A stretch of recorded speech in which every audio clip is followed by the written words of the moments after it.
पर्यटकों आगमनर अपेक्षार Belghar eco cottage. Kandhamal जिला एक आदिवासी अध्युषित जिला और एक पर्यटन जिला। एही जिलार पर्यटन स्थलीगुड़िकरे उन्नयन कार्य निमंते पंचायत गुड़िकरे विभिन्न प्रकल्प निर्माण हेउछि। सेहिपरि कंधमाल जिला बेलघर एक नियारा पर्यटन स्थली। एठी एक इको कटेज तैयारी होई मान्यवर सांसदों द्वारा उन्मोचित होइछि, किंतु एहार दायित्व एपर्यंत हस्तांतर होई नथिबारु जन असंतोष वृद्धि पाइछि।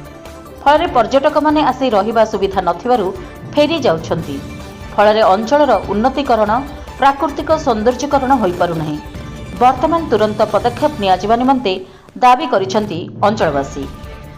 सेहिबळी कंधमाल जिल्ला रे विभिन्न पर्यटन स्थली रहिथिले मध्य एपर्यंत लोकलोचन को आसी पारु नाही, जहाँकि बेलघर काठ बंगला डिम्बली भली ऐतिह्य प्राकृतिक सौंदर्य भरपूर एम कंधमाल।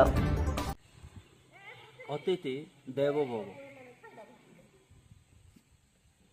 पर्यटकों आगमन को अपेक्षा करुछि बेलघर काठ भंगला ता सहित इको कटेज।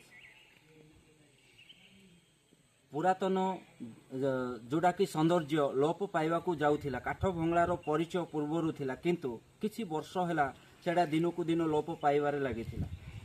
किंतु प्रशासन जिला प्रशासन को प्रचेष्टा द्वारा अंचलर विकास पाई जो पदक्षेप नहीं जिला प्रशासन ताहा एक स्वागत योग्य। कारण ये जो इको कटेज देखुंट एटा एक नियारा ढंगरे होती, जहारी फल प्रत्येक पर्यटक आसी एठाकू आसबे और समस्ते से उपभोग करें। आउ किछि कार्य बाकी रही बेले प्राय कार्य संपूर्ण होता देखा मिली। बेलघर इको कटेज रु इसाक प्रधान, रिपब्लिक ओडिशा।